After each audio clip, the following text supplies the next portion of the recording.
ज्ञान अनमोल दौलत है इंसान की, ज्ञान ही दुनिया का दिव्य प्रकाश है। ज्ञान की पूजा हर युग में होती रही, सदैव अज्ञानता का हुआ उपहास है। जर जमी बांट ले भाई बंधु भले, ज्ञान का कर सका न कोई बंटवारा है। ज्ञान सम्मान दिलवाता संसार में, फिरता अज्ञान दर दर मारा मारा है।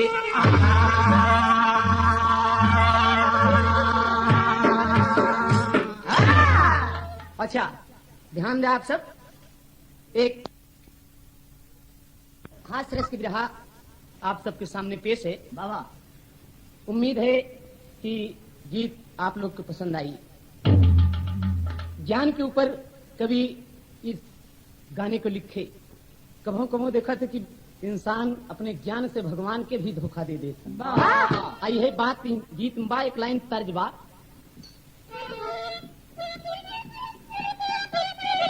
और तर्ज बड़ी बढ़िया बा कि अब उससे चेता चेत भुलैलू, अब उससे चेता चेत भुलैलू, अरे काहे चढ़ल जवानी में, अरे ऐसन मचल मचल के चल व्यू लग जाए आगे पानी।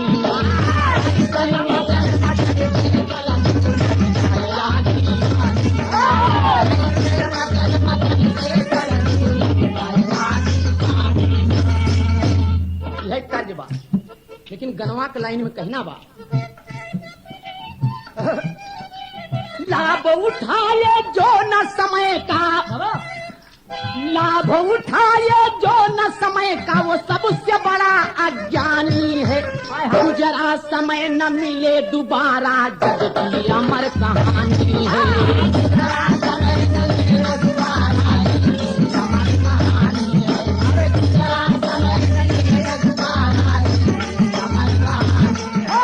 गुजरा समय न मिले दोबारा, जग की अमर कहानी है।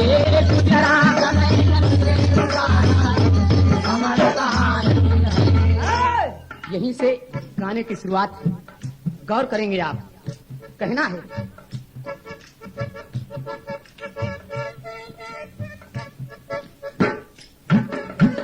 शायर में मास्टर, एक दिन यमपुरी से करके मन विचार चले,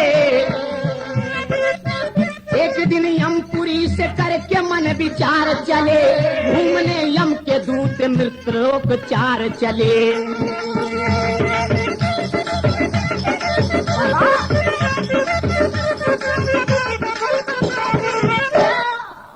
सृष्टि है विधि ब्रह्मा, सृष्टि विधि ब्रह्मा की बनाई देखने आए, देख छवि मृतलोक की चारों हैं हर्षाए।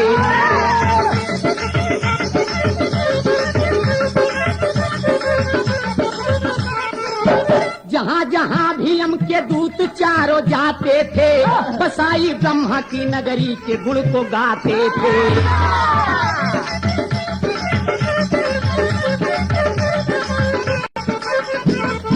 बाबा पहले बात को समझ ले आप, गनवा समझे में आसान हो जाए। एक दिन की बात है, स्वर्ग से महाराज यमराज के 4 दूत इच्छा हुई मृतलोक घूमने के लिए आए हैं। घूमते घूमते चले जा रहे हैं, जहां भी जाते हैं ब्रह्मा की बसाई नगरी देख के बड़े प्रसन्न हैं। लेकिन एक स्थान पे एक अजूबा देख के कि चारों परेशान हो गए। कहना बात, पर्वत समान एक हाथी है एक स्थान मिला, पर्वत समान एक हाथी है एक स्थान मिला, बस में हाथी को कर रखा था एक इंसान मिला।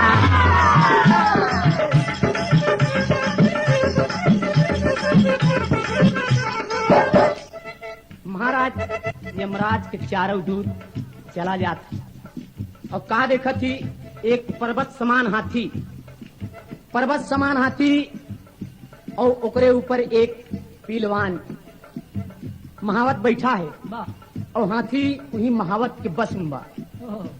महाराज यमराज के चारों दूत देख के हंसई लागे कि वाह वाह, भगवान ब्रह्मा जी बड़ी बढ़िया दुनिया बनाए, कितनी सुंदर दुनिया बनाए। लेकिन यह एक जानवर, ये हाथी सबसे बुद्धू बा, एकदम बेवकूफ बा। और हाथी बात चारों जने सुनत रहा कि भाई साहब हमका बेवकूफ बनावत था। चारों जने बुलाए कि भाई साहब तनी सुना। और चारों जने जब पास में पहुंचे कहा हमका बुद्धू समझाता है। हाँ, एक लाइन यहाँ तर्ज बा मास्टर भैया, तर्ज बा कवाली में मास्टर। हाँ, ये तर्ज बा कि हमारी भौजी हमसे बोली। पहले मास्टर एक पत्ती और चढ़ाई के।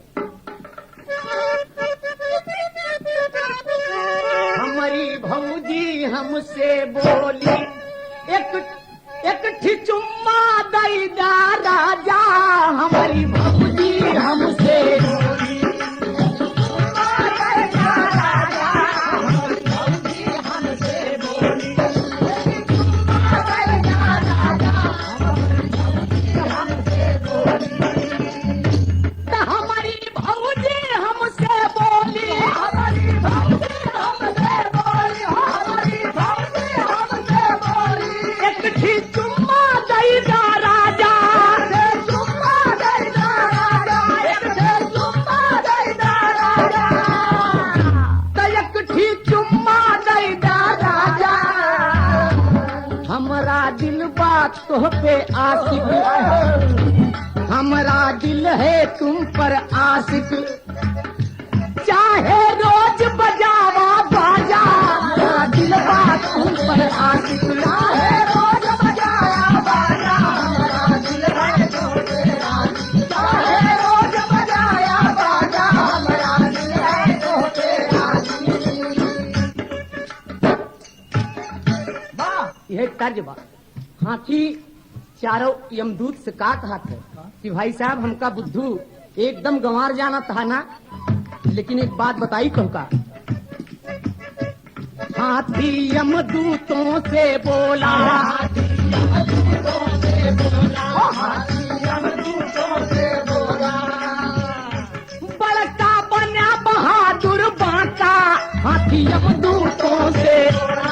बड़का बना बहादुर बांका, हाथी यमदूतों से बोला। बड़का बना बहादुर बांका, हाथी यमदूतों से बोला। हाथी यमदूतों से बोला, हाथी यमदूतों से बोला, हाथी यमदूतों से बोला। बड़का बना बहादुर बांका, बड़का बना बहादुर बांका, बड़का बना बहादुर बांका। तो बड़का बना बहादुर बांका हमका गंवार कहा था। हाँ? हम जानी थी जितना बड़ा बहादुर रहा। अब का कहा था?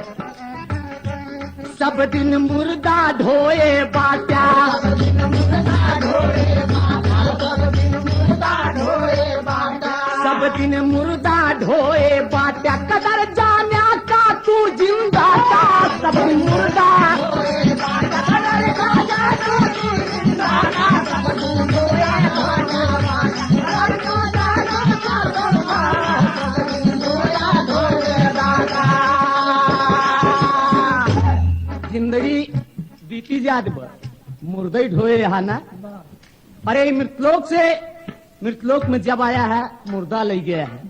कहन तब कहन एक आध दिन जिंदा ले जा तो था लग जाए तो का। हाय हाय हाय, अरे था लग जाए वह दिन लाला।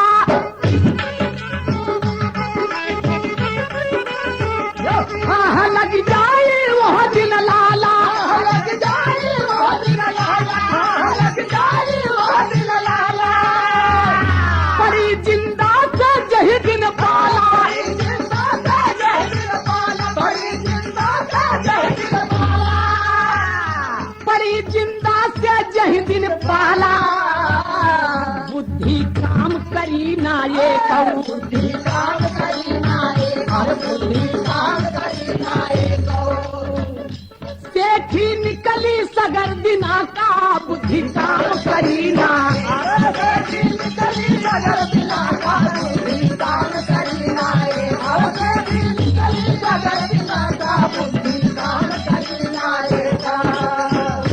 ए बहादुर, मुर्दा ढोए वाले सब दिन मुर्दा ढोए हा।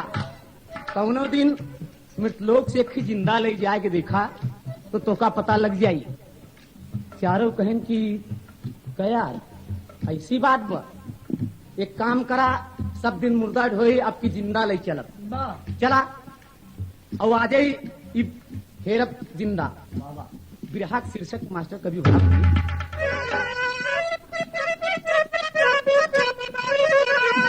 अरे निहार चारौ चारी वरिया, बात हाथी के सुन के मन में लगे विचार।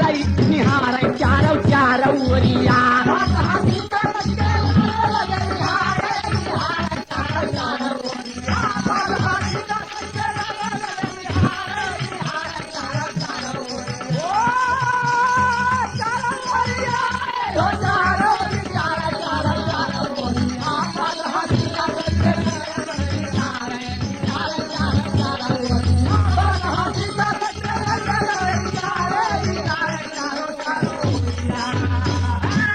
चारों यमदूत आज जिंदा के चक्कर में पड़ गए और विचार करत है। यमदूत विचार करई मन में, मुर्दा ढोवत रही बीते उमर। जिंदा अब की लई के चलबई, हाथी के बात पे करई गवर। इंसान के ज्ञान के ले परीक्षा, बुद्धि बुद्धि जे कर जानई बहई जबर। मन ठान लिए चारऊ दुतये, मन ठान लिए चारऊ दुतये। मृतलोक में घूमई इधर उधर,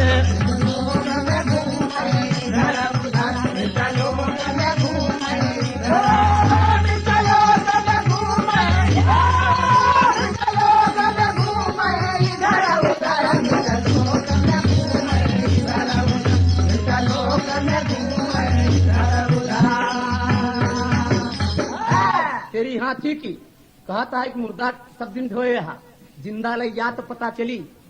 अब की बार हम सब जिंदा ले चलब और चला जिंदा खोजी। जिंदा खोजता है कि केका लेके चली। आज तो यमराज के हुक्म मृत्यु बताए ना इन्हें, हम सब तो मृत्यु लोग घूमे आए ही। कहे नावा चलिए कि जबरदस्ती लेके चलब, जेकर मृत्यु ना आई हुक लेके चलब। आज खोज रहे यमदूत हाथ में लिए गला सा भाला। इस साले एकदम बेशक्ल के, कौनों के पीठी पे दांत जामा बा, गोड़हीन नहीं बा, पूरी शरीर रंग के बंड। लेकिन खोजत चला जाता है कि लड़कियां देखे तो छरी जाए बेचारी। लेकिन खोज रहे यमदूत हाथ में लिए गणा सा भाला। अरे काम बन गया चारू के, सोवत मिल गए सुखी लाला हो। अरे निहार चारऊ चारौरिया, चला जाता है। गर्मी के दिन सुखी लाला चार पाइप चारों खाना चित परा है। अदयु के दिन भगवान इनका काफी शकलदार बनाए। हाय हाय हाय, एक ही आंखी कानू है। एक मोहल्ला गायब बा, बलब फ्यूज तो देखे कि ये भाई साहब ऐसे बढ़िया और न मिली, यही जिंदा लाई चलब, यही जिंदा लाई चलब। अब पहुंच गए लाला के लगे जगावे। लाला सुखी लाल कई आंखी बंद, कई आंखी खुली और देखत मान के मेरे ऊपर सारे भूत कहाँ से आई गए। हाय हाय हाय, भाई साहब का बाता कहन उठ बे, उठ चल। कहन कहाँ चली? कहन तो का यमराज बुलाए हैं, है ना बोले दिन पे ऐसे जिंदा ही चला। एक लाइन तर्ज बा मास्टर साहब, और तर्ज भाई बात कि रात रजनी गंधा के, अरे रात रजनी गंधा के फूल गम गमाई।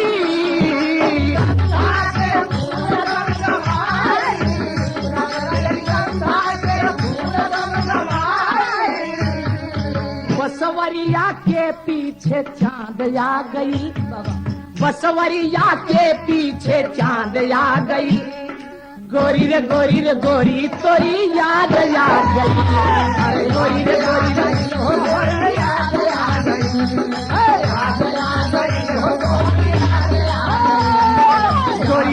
गई हो गोरी याद आ गई। ये तो ओरिजिनल बात, लेकिन गाने के लाइन में लाला सुखी लाल चारों दूध के देख के परेशान, यमदूतवन के देखी लाला घबराई रे,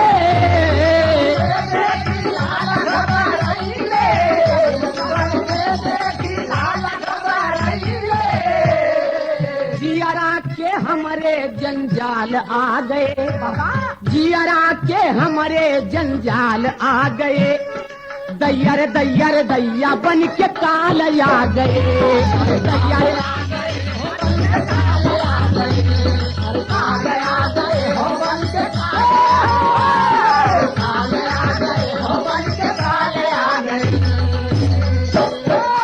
अरे बाप रे बाप, इस सारे कहाँ चला आई हैं, दुनिया मर के स्वर्ग जात है, और इन्हन हमका जिंदन ले जाए चाहता है, मरे बिन नयमपुर जाई कौनऊ परिंदा, मरे बिन नयमपुर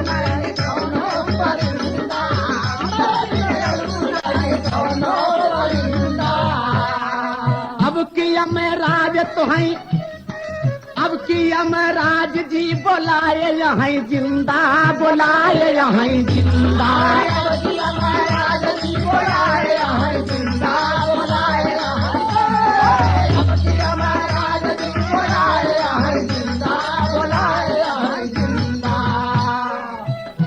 भाई साहब बाबा यहाँ से लोग मर जाते तब स्वर्ग जाते, और तू हमका कहा था कि यमराज बुलाए हैं, कहन अब की दाएं ऐसे बुलाए हैं, आपकी जिंदगी की जरूरत बा, और एक बात सुन ले, सबसे पहले जिंदा में तोहरे नंबर लाग बा, अब की यमराज तोहरे नंबर लगवाले,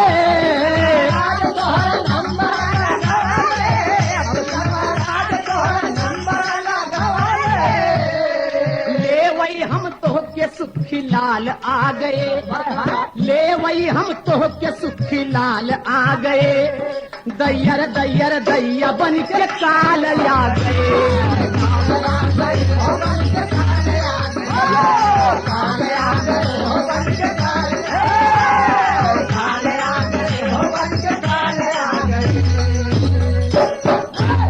तोहरे पहले नंबर बा, अब तू चला। सुखी लाल कहन भाई आफत साले हमका स्वर्ग ले जाता है जिंदन पे, अब हम दुनिया का कौनो खास आनंद नहीं जानी, आई लाला का खोपड़ी, लाला खोपड़ी ये दिमाग लगा दौड़ावे, और कहा भाई साहब अगर यमराज जी बुलाए हैं तो काम करत तनिक रुका रहा, एक कम से कम हम कपड़ा लगता तो पहिर ली, यही लाला अपन खोपड़ी लगाई दी। एक लाइन तर्ज बदल गई मास्टर, तर्ज है बा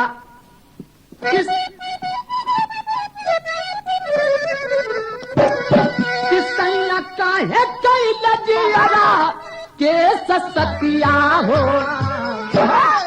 सवतिया लिया के घरवा,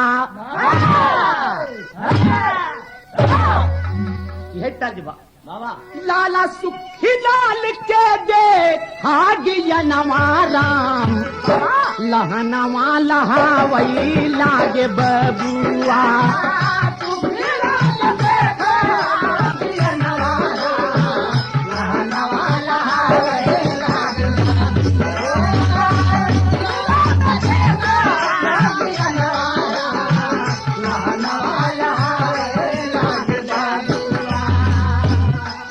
देखा श्लोकवासी इंसान कितनी बढ़िया खोपड़ी लगावत है, कितनी बुद्धि से काम लेते है। मास्टर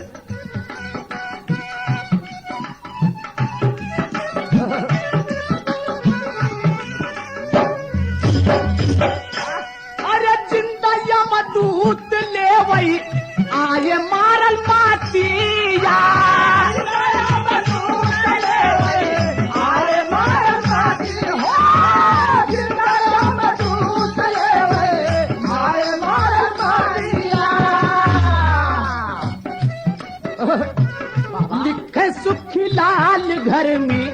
जाके एक पतिया लिखे सुखीलाल घर में जाके एक पतिया लिखे सुखीलाल घर में जाके एक पतिया लिखे सुखीलाल घर में जाके एक पतिया लिखे सुखीलाल घर में जाके एक पतिया लिखे सुखीलाल घर में जाके एक पतिया पाती यमपुर में मचवले बात फनवारा पाती यमपुर में मचवले बात फनवारा लहनवा लहावई लागे बबुआ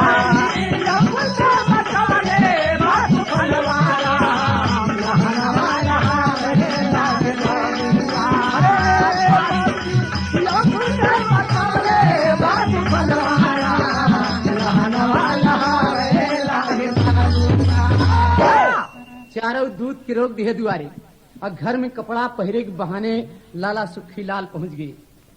एक आंखी कानाई उठाई है कलम बाबा और लगा लिखे एक ही चिट्ठी लिख के कपड़ा पहिर के आज गए चला भाई शहर लेके चला हमका तो तर्ज बदल गई मास्टर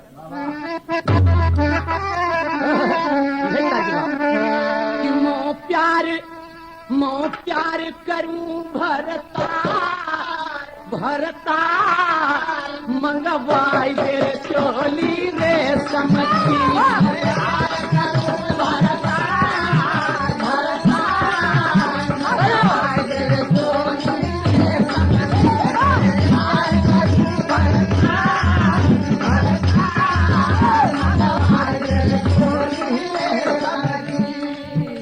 दुल्हनिया दुल्हवा से कहत बा कि सुना कि सुहाग रात के बोहनी उधार रह जाई और नहीं तो एक चोली हमका लिया हुआ और चोली में खासियत होई चाहिए बोला अंतरा मुक्ता कहा था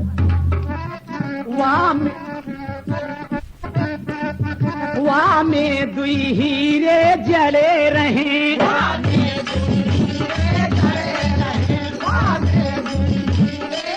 दुई नौ जो बन पे खड़े रहे दुई नौ जो बन पे खड़े रहे नौ जो बन पे खड़े रहे फिर सजिया पे हाय मोरे राम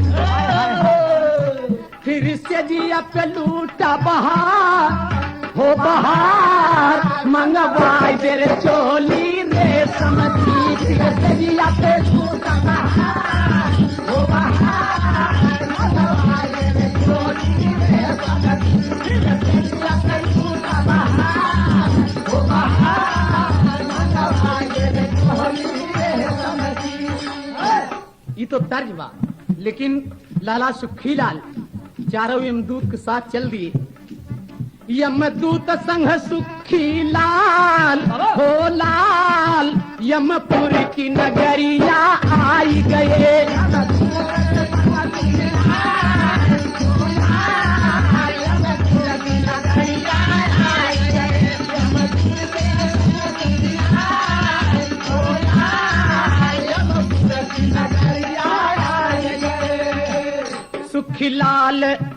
सुखीलाल कमाल दिखाई दिए सुखीलाल कमाल दिखाई दिए सुखीलाल कमाल दिखाई दिए यमराज के चिट्ठी थमाई दिए यमराज के चिट्ठी थमाई दिए यमराज के चिट्ठी थमाई दिए चिट्ठी पांचत मचा बवाल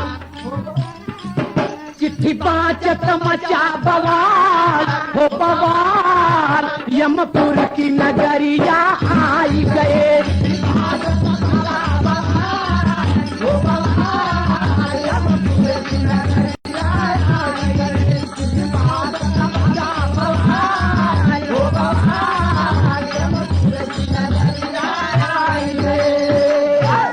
चारों यमदूत लादे फाने कनवा सुखीलाल के ई लाला के लेके पहुंच गए महाराज यमराज के पास। दरबार लगा है और यमराज जी बैठे हैं सामने पहुंच गए न अंडवत न दंडवत कौनो पे लगी नहीं यमराज से का कहत कि तोहरे बरे एक ही चिट्ठी बा, तोहरे बरे एक ही चिट्ठी बा। और चिट्ठी जब यमराज के थमाए, यमराज ओका लागे बाँचे तो एकदम पसीना छोड़ दे। ये रे मेरे बप्पा रे, हमसे कौन ऐसी गलती भई, कोनो गलती भई रही तो भगवान हमका पहले से कम इत्तला दे देते, हम अपने गलती के क्षमा मांग ली। एक लाइन तर्ज बा मास्टर।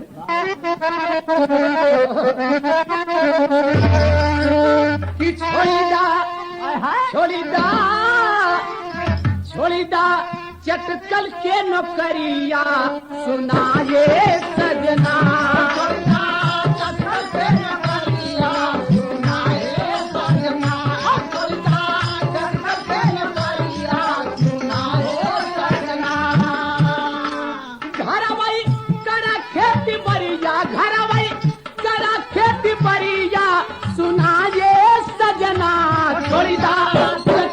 नौकरिया सुनाए सजना।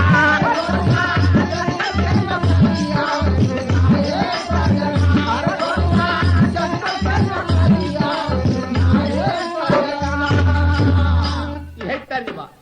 यमराज जी तो लाला चिट्ठी थमा के और अपनी बुद्धि का कमाल दिखावत बा। कहना बा यहाँ लाला लाला कैले बुद्धमनिया सुनाए बबुआ।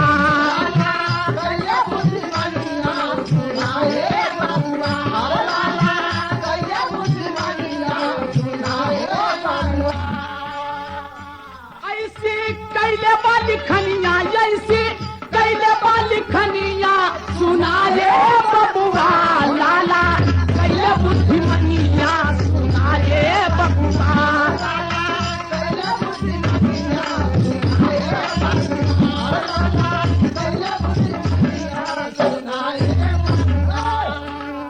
देखा आप इंसान की बुद्धि के कमाल। लाला सुखीलाल चिट्ठी में का लिखे हैं? चिट्ठिया में यह बात लिखे हैं कि बहुत दिन बीताया मैं राज करत राज हो।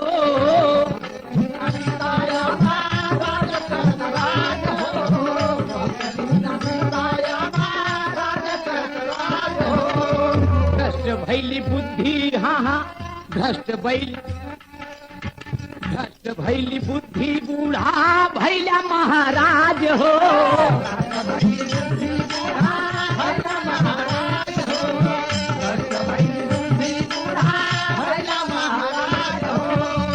छोड़ा यम की राजधानिया, छोड़ा यम की राजधानिया सुनाए बबुआ।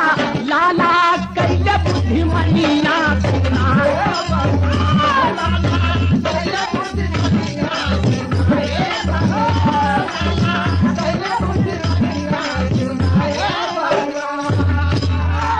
चिट्ठी में लाला सुखीलाल लिख दिए बा कि महाराज यमराज को विदित हो कि बूढ़ हो गया, तुहार बुद्धि एकदम भ्रष्ट हो गई, अब तू यम के सिंहासन छोड़ दे। यमराज आज्ञा से विष्णु ना समय गुजारा ना हक।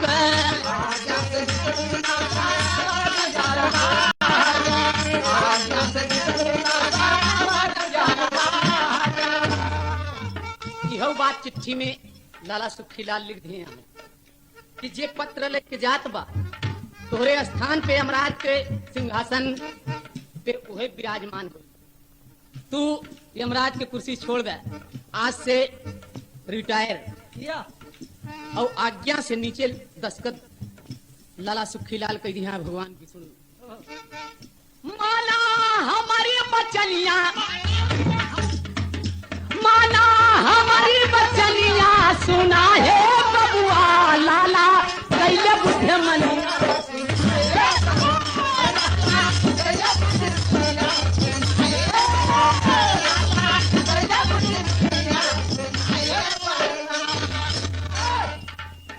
चिट्ठी पावत यमराज एकदम इनका टेम्पर उतरिए करीम रे बप्पा रे, इतनी बड़ी सजा कोनो गलती भरे भगवान हमसे बताए होते। आई काना साले के भेद दिए हैं हमारे स्थान पे, ये हम राजा बनी, लेकिन भगवान के दस्तखत कई दिहेवा लाला सुखीलाल। कुर्सी तो छोड़ के परी, कुर्सी छोड़ के हट गए कि ले भाई साहब संहारा एका और चारों यमदूत ठकरा मार गए कि एकर सारे कनवा के देखा ये हमरे यमराज कुर्सी सुतार के अपना बैठत बा पहपट मास्टर कभी उठा अरे यमदूतमन के टूटी सारी नाज ताज धर मुड़े पे अरे यमदूतमन के टूटी सारी नाज ताज धर मुड़े पे और लाला सुखी लाल बने यमराज ताज धर मुड़े पे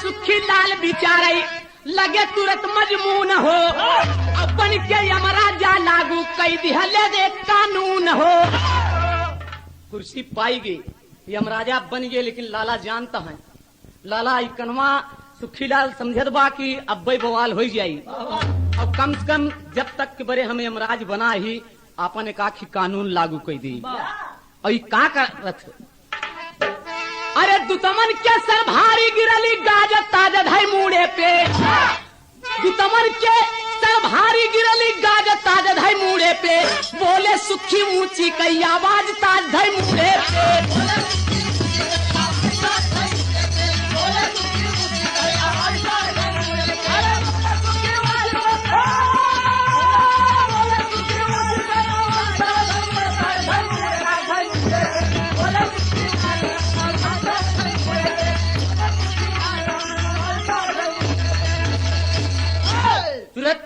एक नया कानून लागू कर दी और कानून का लागू की कि ए यमदूत सुनो मेरी बात नरक भोगने वालों को अब जल्दी स्वर्ग पहुंचावा हो और जितना स्वर्ग में सबके जबरन नरक के अंदर डावा हो अरे विधि का बना विधान मिटाए आज ताज धई मुड़े पे उल्टा पुल्टा सारा कैले काज ताज धई मुड़े पे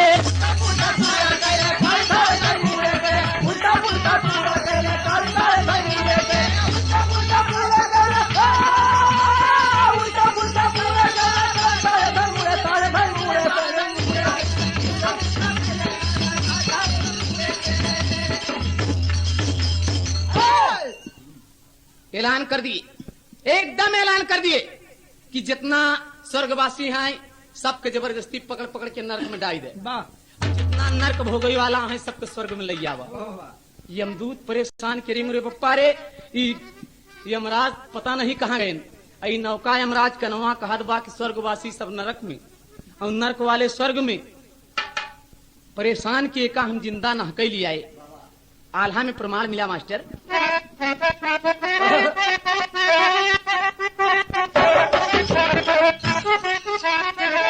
यमपुर की नगरिया कार मच गई ये भैया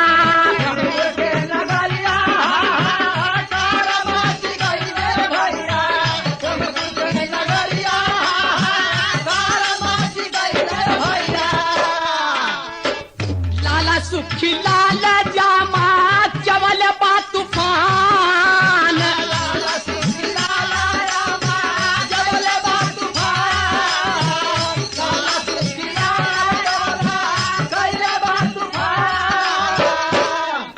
स्वर्ग के बासी रोमई पीट पीट छतिया भैया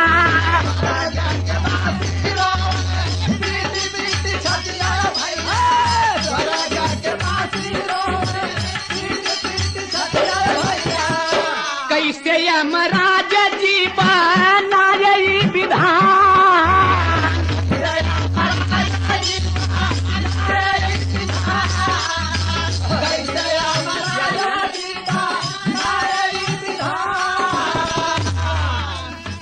बीती जिंदगानी हर के करत भजनिया भैया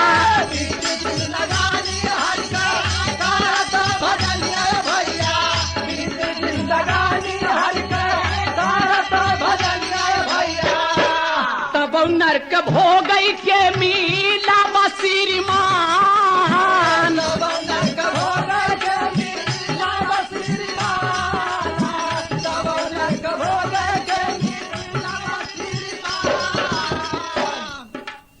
हे भगवान, तोहरी भजन करत करत जिंदगी हमार बीत गई, लेकिन सब कुछ बेकार हुई गई। ई तोहरी भक्ति के प्रमाण आते, तोहरी भक्ति करे के नतीजा आते कि हमका नर्क भोगे पड़े, और जितना साले नर्क वाले यहाँ सब स्वर्ग में जाता है। ये सारा काम उल्टा के पुल्टा कैसे यमराज जी कैसे विधान बना दिए।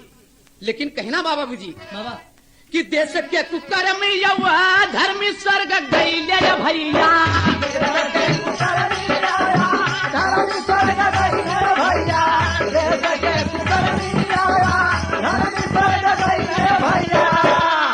ऐसे दूराचारिन के भायल कल्याण,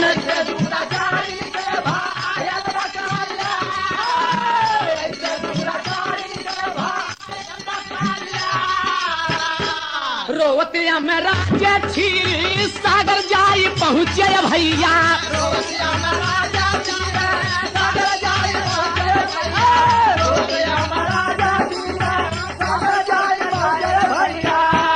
जहाँ पे रहले श्री विष्णु भगवान,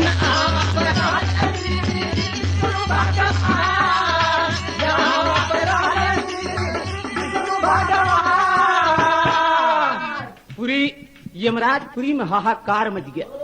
लोग तड़प तड़प के परेशान है, और जितना नरक वाले की जय हो नौके यमराज की, जय हो नौके यमराज की, ये हमार लोग लहान बैठ गए।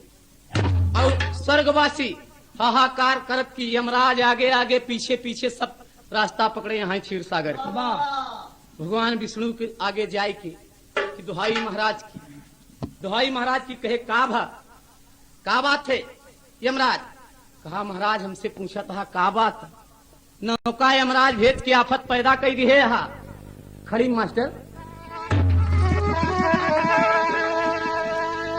अरे रोई रोई यमजी भरले या कि हे रोई रोई यमजी भरले या कि हमसे भइले कवन गुनाह हमारा बाटे कवन कसूरवा बतावा भगवान, हमारा बाटे हमारा बाटे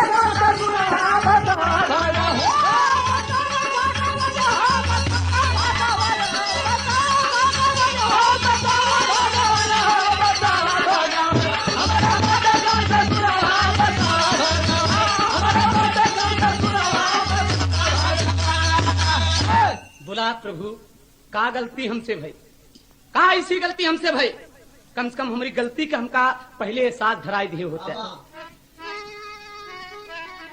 तड़प रहे यमराज तड़पती जल बिन जैसे मीन, कौन कसूर यमराजा पद लिहला तू हमसे छीन राम बतावा भगवान, अरे माटी होइगा कुल गरुरवा बतावा भगवान,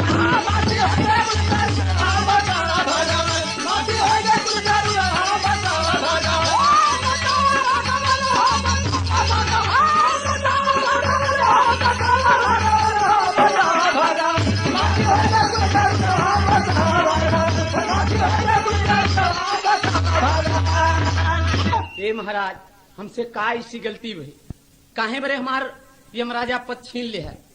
के जीव बात है, तुहार पद के छीन ले, कहन की आप ही चिट्ठी लिख के भेजे हा, एक ठिकाना चिट्ठी लेके गाबा, कहन काना चिट्ठी लेके कहे हमसे झूठ जी बोला भगवान, ओमे नीचे आपके दस्तखत बा, आज्ञा से श्री विष्णु भगवान लिखा बा। और भगवान परेशान कि हम तक क्यों भेजबई न भय, हम तक क्यों भेजबई न भय, बात कहाँ से पहुंची। लेकिन भगवान समझ गए और का कहा कि सुना यमराज, स्वर्ग में कभू ई 420 काम नाई हो बाबा, ई कौनो सार में लोकई बासी आ, लेकिन ई जिंदा आई कैसे। और का कहा थी, जल्दी चल के यमपुरी एक तू करा तफ्तीश, अरे मृत्यु लोकवासी कौन के 420 राम बतावा भगवान, अरे देखा कहवा बा ससुरवा बतावा भगवान,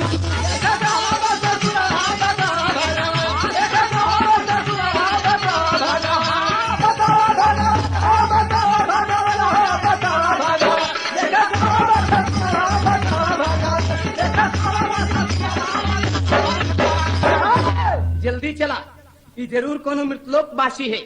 एमरे कि स्वर्ग में तो कभो 420 होबे ना ही कर, ये मृतलोक के कोनो मनुष्य आई बा। यमराज कहें कि इतना बड़ा धोखा ये कैसे हो सकत है, बिना हमरे हुक्म के मृतलोक के लोग स्वर्ग में नहीं होते। कहें कि जरूर कतो दाल में काला बा, अलिवा के चल दिए। एक लाइन तर्ज बा मास्टर ही। कौन तर्ज भैया?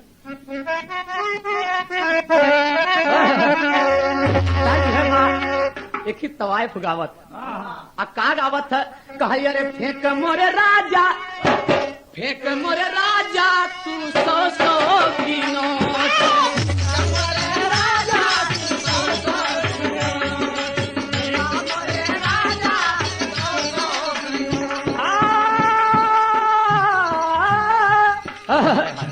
जिया राजकुमार मोरे राजा, जिया जिया करेली मोरे राजा बाबा 100 के बाबा। अरे करेला मोरे खेला। राजा 100 के मोरे राजा 100 के मोरे राजा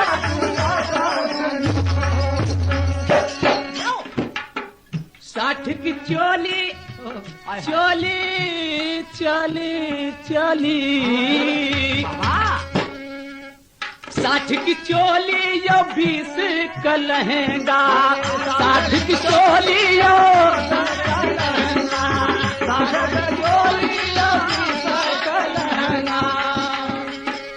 60 की चोली और 20 का लहंगा, 60 की चोली या 20 का लहंगा,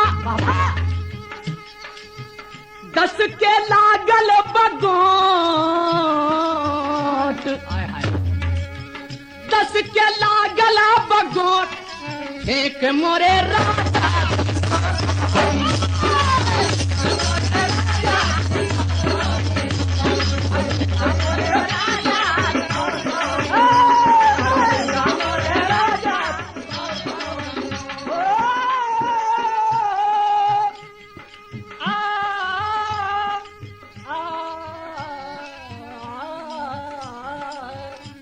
क्या मुरैला एक मोरे राजा बाबा। एक मोरे राजा तू जिया राजा। के नोट। अरे फेंका मोरे राजा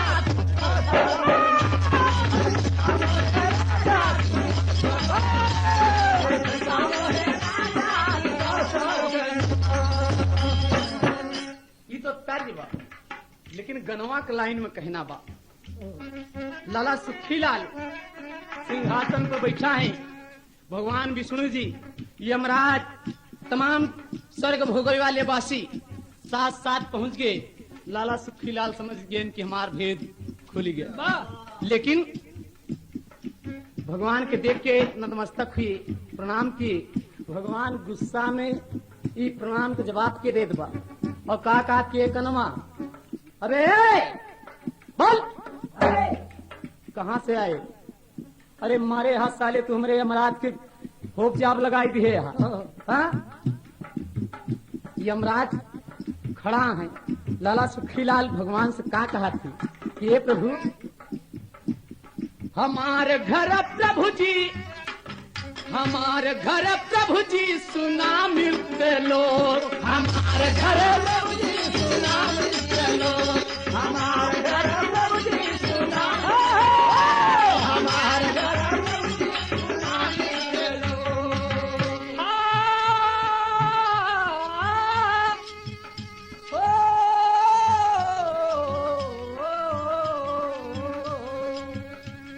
हमारे घर ये प्रभु, हमारे घर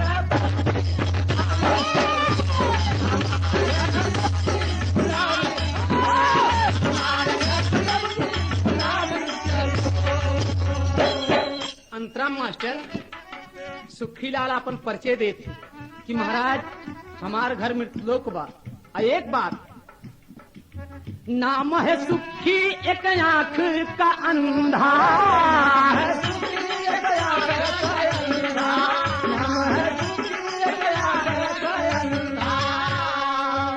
420 मोर पुस्तानी धंधा। 420 मोर पुस्तानी धंधा। 420 मोर पुस्तानी धंधा। जात के लाला कहे लता लठो, हमारे घर प्रभु जी सुना मित्र लोग। हमारे घर प्रभु जी सुना मित्र लोग। हमारे घर प्रभु जी सुना मित्र लोग।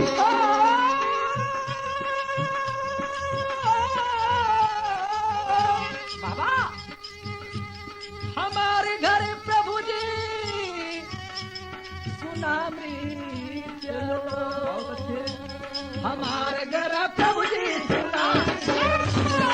हमारे घर प्रभु जी सुना मृत लोग। हमारे घर प्रभु जी सुना मृत लोग। महाराज हम मृतलोक से आई, हमका 420 कहा था। अरे हम ही नहीं, हमारे खानदानी ई पुस्तैनी धंधा 420 के हमारा। बाबा 420 यूं आई कई दी। भगवान विष्णु जी का कहत कि यमराज एक साले के जितनी बड़ी सजा हो सके दे, उठा के इसी वक्त इसकी मृत्यु कर दो और गंदी नाली कीड़ा बना कर नरक में डाल दे। यमराज जैसे चले, भगवान विष्णु से का कहा था लाला कि सुना महाराज, एक काम करा। अरे आपके स्वर्गलोक में कभो अन्याय ना होते, तो अन्याय हमारे साथे काहे करता है। एक कम से कम मरे वाले के मरे से पहले ओकर ख्वाहिश पूछी जाता। कहा बोला सुखी लाल, बोल कनवा तोर का ख्वाहिश बा। तो सुखी लाल कहा थी कि महाराज हमका कुछ चंद मिनट के समय दे दिन जाए। भगवान पूछे कि समय पाए करबे का। आई का कहा था जरा पंधारी के तर्जुमे अंतिम समारोह मास्टर। अरे बोला विष्णु जी से हंस के लाला के जतिया। अरे निर्तल कवा में दरा दरा भेजऊ पतिया।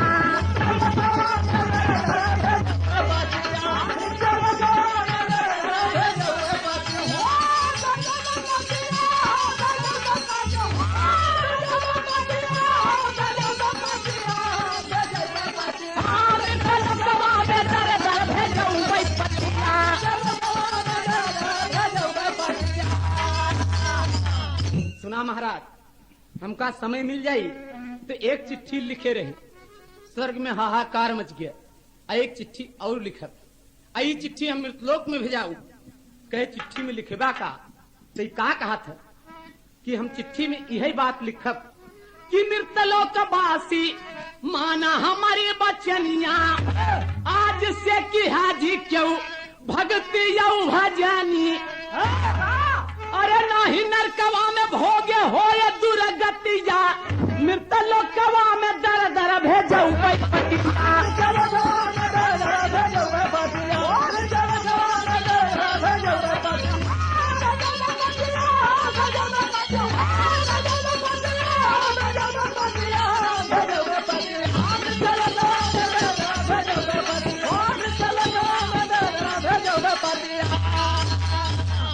पूरी नगरी में, अरे पूरे मृतलोक की धरती पे हम ये बात के चिट्ठी में लिख के ऐलान करवाए दे कि आज से क्यों भाव भजन भक्ति जी की है। कभाऊ गीता रामायण का पाठ जी सुने, पूजा पाठ जी करवाया अपने दरवाजे पे, नहीं तो नर्क हो जाये। भगवान विष्णु जी कहे कि तुहार बात सब मान ले हैं, तुहार बात सब मान ले।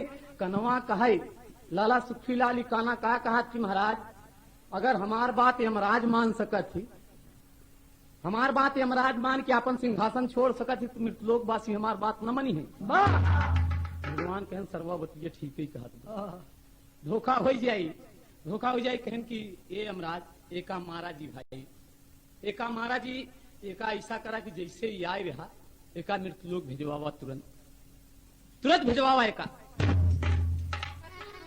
एक चिट्ठी से यमपुर में मचाए हंगामा, दूसरी से मृतलोक से मिटाऊ भाई तोहरा नामा। अरे सुन के सुखी के बोली भी सुन के मारल मतिया, मिलता लोकवा में दर दर भेजऊ भाई पटिया।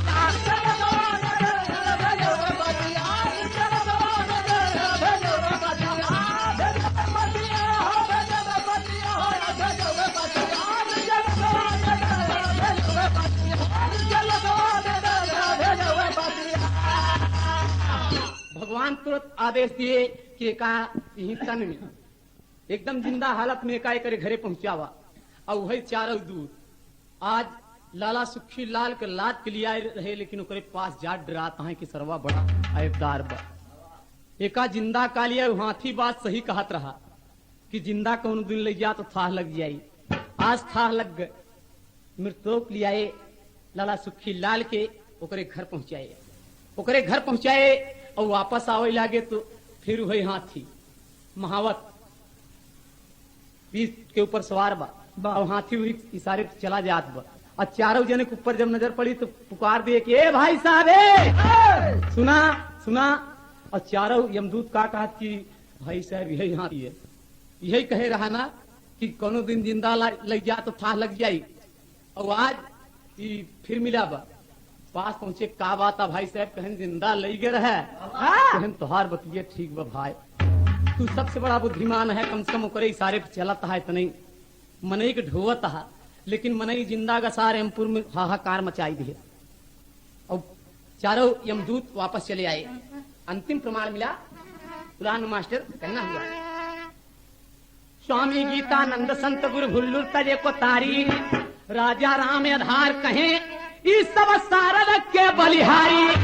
अरे निहार चारौ चारौ वरिया हफीज चंचल माई सारद के सदा पुकारे निहार चारौ चारौ वरिया।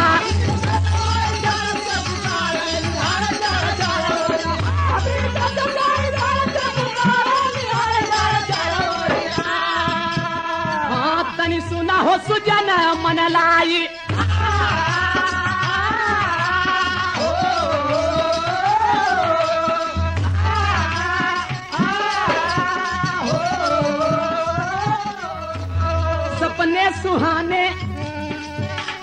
सपने सुहाने लड़कपन के मेरे जीवन में आए बहार बन के। सपने सुहाने लड़कपन के मेरे जीवन में आए बहार बन के। सपने सुहाने लड़कपन के मेरे जीवन में आए बहार बन के।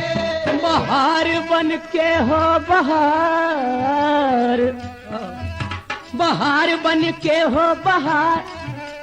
सपने सुहाने लड़कपन के मेरे जीवन में आए बहार।